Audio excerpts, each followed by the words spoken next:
pour moi capable de fixer position et en tant que représentant élu légitime du secteur des droits humains au Conseil électoral provisoire. Donc, point de presse, ça, c'est pour clarifier une question qui est fondamentale, à savoir, l'État semble que le Conseil présidentiel là a décidé de par lui-même remplacer le secteur droits humains dans le processus électoral. Article de rappel, le 26 août 2024, sous l'observation de l'Office de la protection du citoyen, du Conseil supérieur du pouvoir judiciaire et de la presse, en plein noté en direct, le secteur droits humains est organisé une élection démocratique, une élection transparente, une élection publique. Dès qu'une élection, ça a gagné 86 organisations qui répondent à critères qui étaient définis pour l'organisation de cette élection, étaient participants. Dans l'élection, ça, c'est un exercice démocratique, bien sûr. Moi-même, j'ai des gens, moi, j'ai gagné 81 voix. Et que le candidat qui vient après a gagné 3 voix. Et en troisième et dernière position, il a gagné 2 voix. Et l'élection, ça m'a rappelé, nous, elle était faite sous base 3 documents spécifiques. D'abord, une lettre, côté que le 8 juillet, le Conseil présidentiel de transition a écrit cette organisation pour coordonner le processus pour le secteur. Pas pour faire, pour coordonner le processus. Et bon, deuxième, le document qui est les thèmes de référence, c'est-à-dire qui définit d'une part les compétences que nous avons gagnées, mais d'autre part les critères exigés par la Constitution. Parce que quand on parle du Conseil électoral provisoire, attention, c'est un organe qui est chargé de réaliser les élections, qui sont exercices démocratiques. Donc 3 documents, ça, que nous avons des cadres spécifiques, c'est eux-mêmes qui étaient encadrés pour processus. Maintenant, élection, les fêtes, et que résultat élection, ça, ils transmettent à Conseil présidentiel de transition pour suivre. Maintenant, participation, organisation dans le processus-là, qui ça y est exactement? C'est un droit démocratique. Son acquis démocratique. En ce sens que c'est la Constitution qui dit que voici les 9 secteurs qui doivent former Conseil électoral. Ce n'est pas seulement la Constitution, c'est aussi le droit international des droits de l'homme. Parce qu'il y a la Déclaration universelle des droits de l'homme, par exemple l'article 29, qui consacre le droit de participer aux affaires publiques. Et même article ça, lui, reprend par les principes internationaux de protection des droits de l'homme, à savoir, par exemple, le pacte international se rapportant aux droits civils et politiques, ainsi que la Convention américaine relative aux droits de l'homme. Mais à part de ces textes que nous considérons comme des instruments internationaux de protection des garanties des droits de l'homme, il y a les principes démocratiques. Parce que la démocratie repose sur la participation citoyenne. C'est citoyen qui s'est pilier essentiel même de démocratie.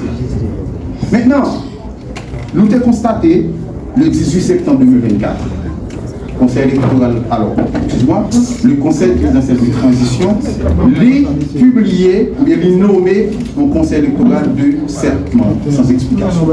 Alors, Jean, nous tous nous connaissons la Constitution, elle dit, il est consacré au Conseil électoral de 9 membres. Donc nous-mêmes, nous sommes dans l'observation, parce que il y a un ensemble d'organisations qui fait choix de nous, qui demandent nous pour nous représenter dans le processus-là. Donc nous-mêmes, nous faisons un ensemble de revendications. Parce que l'organisateur, c'est pour revendiquer. Et c'est à vous connaître en termes de plaidoyer, en termes de droit, c'est-à-dire pour revendiquer droit lorsqu'il est violé. Donc l'organisation doit assumer ça, il a été mené ensemble du processus. Le mercredi 4 décembre 2024, donc CPTA, le Conseil présidentiel de transition, et le gouvernement ont décidé, selon ça la presse rapportée, parce que ce n'est pas encore officiel, ils ont décidé pour remplacer, par eux-mêmes, ils ont décidé pour compter de force, remplacer le secteur des droits humains par une dame qui s'appelle Magali Georges, qui sont figures connues de l'accord de Montana et qui sont syndicalistes.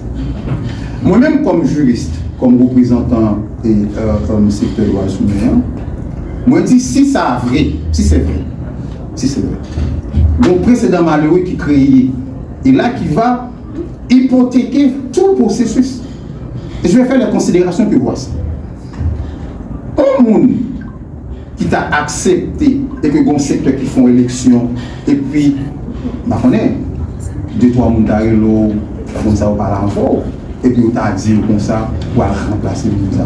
Si tu acceptes ton barrière comme ça, on va quitter nous-mêmes, faire déduction par exemple. On va bien une conclusion, c'est même faire conclusion. Si le conseil électoral chargé d'organiser les élections générales, le référendum, qui pourra permettre que les citoyens capables d'exercer ce droit démocratique, à savoir choisir ses représentants, choisir ses gouvernants, le citoyen, c'est-à-dire le monde qui est là pour agir pour lui-même, parce que nous ne sommes pas en démocratie directe. Et puis, lorsque le citoyen ça lui-même, il va choisir le représentant qui ça capacité, c'est la première question qu'on doit se poser. Est-ce que pour monde accepte ton bagage comme ça, c'est la deuxième question, ou bien encore deuxième considération que m'a fait sur ça, si le conseil présidentiel prend une telle décision, si, parce que je n'ai pas encore vu l'arrêter, c'est vrai. Donc de manière consciente ou inconsciente, la transition lit déjà soulevé de grandes préoccupations. Quand je parle de transition, pas oublier que nous sommes dans une période exceptionnelle. C'est-à-dire que par le président élu, mais au bon processus qui était mené conjointement pour arriver à sortir le pays de l'impasse de cette crise, dans la grande crise post-86.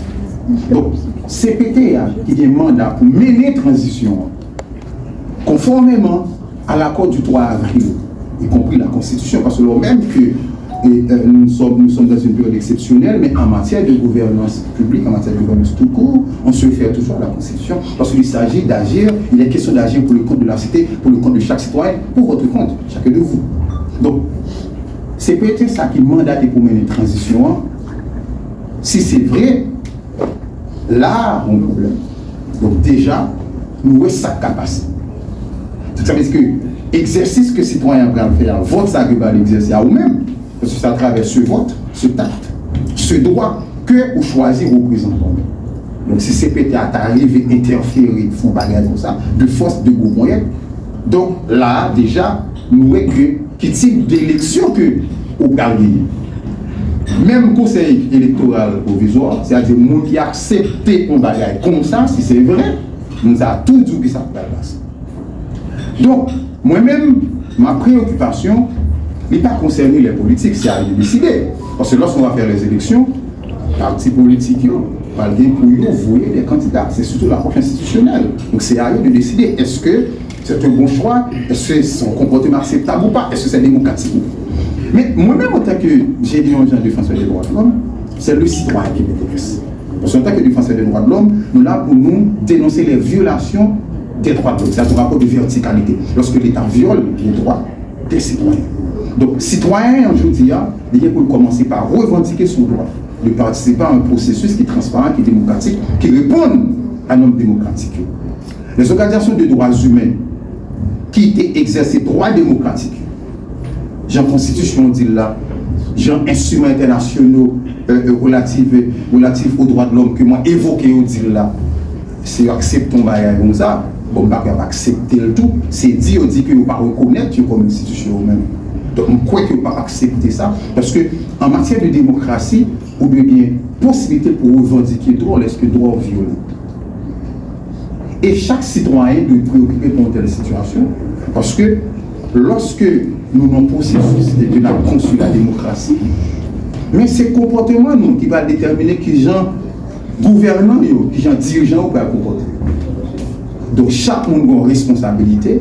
Non, ça, d'abord le CPT qui a le mandat, la mission de mener, de diriger la transition, conformément à l'accord du 3 avril, mais de manière plus large, conformément au principe démocratique.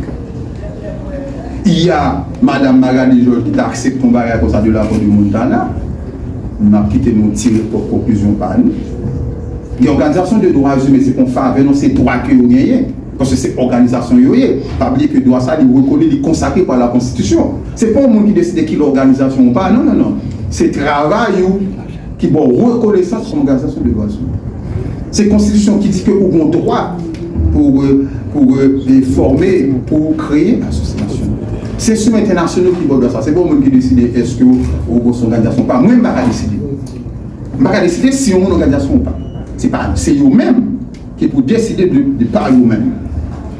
Donc, moi, je pense que moi-même, je ne vais pas dire plus que ça. C'est important que je clarifie la question ça, soit à travers surtout à travers des interrogations. Et moi, remercier toute organisation droits humains qui estime que nous sommes capables de représenter, aider à accompagner notre processus-là. Et tout l'autre secteur, bien évidemment, le secteur politique, société civile, etc., la jeunesse, qui croit que nous sommes capables d'aider dans cette dynamique-là. Parce que la démocratie, c'est une construction. C'est pas rhétorique, bon matin, on fait démocratie. La démocratie, ça se construit via l'engagement citoyen. Lorsque le citoyen s'engage, c'est là qu'on commence par construire la démocratie. Donc c'est pas moi qui peut agir pour vous, mais c'est lorsque vous-même vous agissez, ou conscient de responsabilité, de rôle, d'importance, de droit dans le système démocratique. Donc, moi je pense que, je dis, il est important pour moi de clarifier ça et que moi dis merci à toute organisation de droits humains, à tout leur secteur qui décide que moi capable de porter une contribution pour dans le processus démocratique. Ok? Comme il y a des représentants d'organisations qui là, même si vous voulez, vous êtes capable de placer le mot, que vous voulez sur l'opportunité que vous avez en tant que